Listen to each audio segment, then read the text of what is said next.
c'est un combat citoyen. mais yéen opposants yi ni ngeen dispersé wu yi nga xam ne yéen a ngi tamante dëmm seen biir est-ce que yaakaar ngeen ni fu mu toll nii non kan moo tamante dëmm kenn tamante boobu yaakaar ngeen ni war na mën a am parce que gis nañ aussi l'épisode entre kii nga xam ne Bougane Gueye ni ak kii du Ousmane Sonko te mun nañu wax ne Ousmane Sonko sa wàllum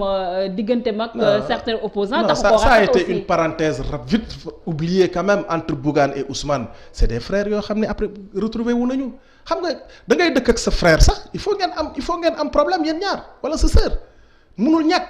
parce que yéen a bokk même loolu mooy problème opposition bi. déedéet le fait que mënuñoo wax ci benn kàddu benn exemple nga ma fi cité mooy li xew ci diggante Bougane ak Ousmane ça a été une parenthèse malheureuse passé nañ ko juboo nañu ñi ngi xool naka la ñuy def pour def un large rassemblement au sein de l'opposition c'est tout à fait normal mënuloo nekk ak nit dëkk ak moom cohabitation dafa xaw a metti il faut que yenn saa yi ngeen xaw a laalante tuuti mais c'est vite dépassé ñun suñu principal. en faveur du président Macky Sall. non suñu principal cible suñu principal opposition suñu principal opposant notre principal cible c'est Macky Sall et le Benno Bokk Yaakaar. képp ku nekk ci opposition bi dañ laa jàppee comme frère boo xam ne da nga xalaat ne yow réew mi dafa war a changer te ñoo bokk xeex bi. forcément dinañu daje foo xam ne ñooy ànd parce que lu mel ni fichier électoral bi lu mel ni respect du calendrier républicain lu mel ni organisation d'élection claire yooyu ñoo ko bokk il faut ñu ànd pour xeex ko ànd ci ak askanu Sénégal parce que loolu du suñu xeex ñun rek ñun ñi nga xam ne ñi ngi ci parti politique yi. askanu Sénégal encore une fois ñoom ñoo ko war a xeex loolu seen xeex la parce que seen devoir la. un devoir nag kenn du ko bàyyi Mamadou Dia waxoon na ko Senghor ne woon na ko mën ngaa bàyyi sa droit waaye sa devoir mënoo ko bàyyi. askan wi dañoo war a xam ne. lii seen devoir la taxaw jàmmaarloog ñii ñu respecter le calendrier républicain organiser en 2021 des élections locales 2022 ñu organiser élections législatives 2024 ñu organiser une élection présidentielle sans justement Macky Sall loolu moom mooy xeex bi nga xam ni moom la askanu Sénégal war a def comme priorité yaakaar naa ne askan wi dégg nañu loolu bu baax a baax. ñi ngi wax non respect du calendrier républicain mais beneen côté bi aussi ñi nga xam ne ñoo féetoo ba tey ci pouvoir bi ñi ngi tudd suppression certaines villes nit ñi gën see ciblé li nga xam ne mooy nekk la ville de Dakar. yéen lan moo fa nekk seen position par rapport à cette suppression de la ville de Dakar. mooy que il n'ont donné que des arguments fallacieux parce que bu ñu taxawee di wax naan dafa am incohérence gis nga lu mel nii soo indee benn politique balaa nga koy changer da nga koy évaluer. mais est-ce que si acte 3 de la décentralisation bi joxu leen raison par rapport à. mais cet acte 3 de la décentralisation ils ne l'ont même pas encore évalué pour xam yan point faible moo fi nekk ak lan lañ ci war a rectifier et cet acte 3 de la décentralisation a créé plus de problèmes qu'il n'en a réglé gis nga lii lal seen argument yépp lenn rek la mooy comme dañoo nar a dem élection locale avant élection présidentielle li ñuy bañ mooy pertaat Dakar une fois muy une ville symbolique perte Dakar perte Pikine perte Guédiawaye perte Rufisque ils vont perdre Thiès également j'en suis persuadé. Ils vont perdre Thiès. Ils vont perdre avec Thiès. Idrissa Seck à leur côté. Ils vont perdre Thiès parce que maintenant il y a une ligne de démarcation nette entre l'opposition et le pouvoir. Thiès waaye bi ñuy voter Idrissa Seck dañ ko doon voter pour mu ancrer wu dans l'opposition maintenant que dem na fële nag les Thiessois vont se dire que ni comme waa ji dem na pouvoir ñoom dinañu tànn keneen koo xam ne mi ngi ci opposition bi koo xam ne yoxo yu set la yore daal di koy dénk seen ville ñoom li ñuy bañ mooy perdre ces villes symboles là. dañoo jàng nag ci li dal Ablaye Wade. Ablaye Wade en 2009 il avait perdu Dakar il avait perdu Pikine il avait perdu ces villes symboles là Thiès ak yooyu loolu moo ko indil certainement défaite bi mu am en 2012. loolu la ñuy bañ ñoom. li ñuy bañ mooy perdre ces villes symboles là moo tax ñu bëgg ko éliminer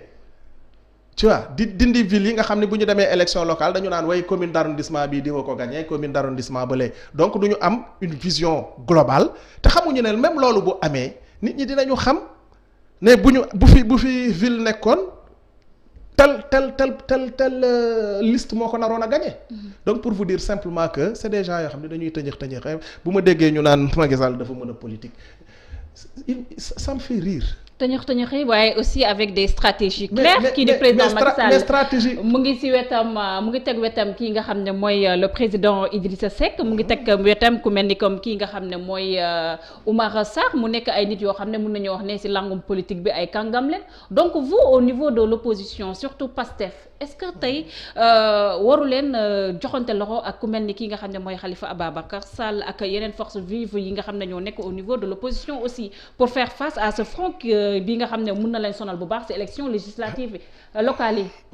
non mënuñu ñoo sonal ñooñu ñoom vraiment je vous dis tout de suite que mënuñu ñu sonal parce que nous savons ce que nous pesons ñun xam nañu lan la ñuy jar fii au Sénégal. nee naa la léegi tout de suite internet bi moo leen nax aussi. mais non internet yow tamit internet mënuñu nax ñun liggéey bi ñuy liggéey ci terrain bi ñun xam nañ ko ñun liggéey bi ñu may lii ñu fii ñu toll nii xam nga Pastef kañ la judd 2014 la judd. 2014 Pastef bi muy judd amul benn responsable Pastef bu kenn xamoon. Sénégal li ñu baaxoo xam mooy bopp parti yi nga xam ne ñoom ñoo fi am maanaa. ñi ko créé mooy ñi ñu xamoon d'abord. dañoo nekkoon ci nguur. occupé fa ay poste de responsabilité xuloo nguur googu claquer la porte dem créer seen parti wala boog nguur ga daanu ñu dem créer seen parti ñoom ñëpp bépp parti bu fi am solo boo fi dégg nañ ko commencé ci Senghor d'abord Senghor SFIO la nekkoon il a claqué la porte de la SFIO pour créer le BDS l'ancêtre du parti socialiste boobu fekk na Sénégalais yi xam ko ba pare nekkoon na député boobu ba pare Djiboka URD Sénégalais yi xamoon nañ ko ba pare Moustapha Niass Pape Diop Idrissa Seck Malick Gakou ñoom ñëpp gaa ñi xamoon nañ leen. ba pare bu ñuy créé mais Pastef bu ñu koy créé en 2014 kenn xamul woon benn responsable Pastef Ousmane Sonko mii il y a 3 ou 4 ans de cela boo génnoon ci mbedd mi laajte kan mooy Ousmane Sonko kenn du ko xam. mais liggéey bi rëy bi ñu liggéey moo ñu may lii ñu am nii tey jii nii. donc ñun xam nañu lan la ñuy peser maintenant opposition bi. ñi fa nekk ñi nga xam ne wóor nañu ne fi mu nekk nii c'est des éléments de l'opposition nee naa la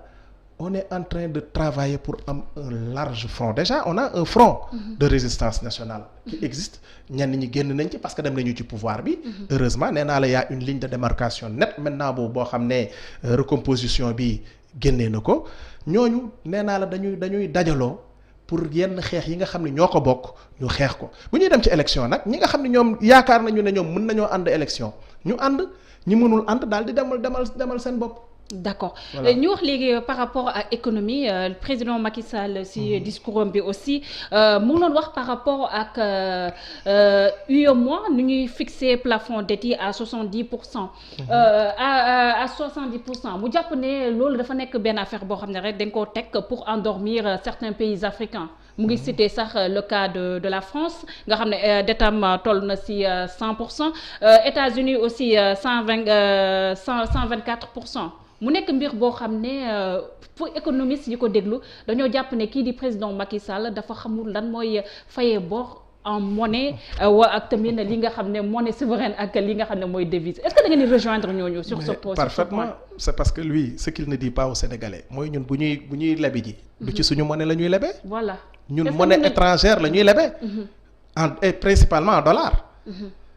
monnaie boo xam ne yow maîtriser wuloo ko ci ngay lebee sa ci ngay defee sa leb ku mel ni France mais Japon sax plus de 200% du PIB la ñu am taux d'endettement mais ça ne les empêche pas ça ne les étouffe pas n'est-ce pas alors que ñun mais moom du moom mii di wax loolu di ŋàññ kii UEMOA bi kon na génn na ko dénoncer génn je suis persuadé qu'il n'en a pas le courage nee na moom loolu moo nekk xeexam. mais du xeexam xam nga xeexam mooy lan des ci CFA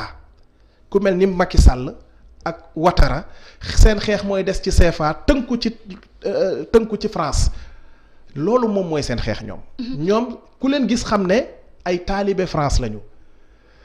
lépp lu fu France di joxoñ fa la ñuy joxoñ ñoom. d'accord ñooñu c'est des gens yoo xam ne mënuñu changer suñu situation réew yi c'est pas possible. mais bu ñu xoolee aussi situation Covid bi.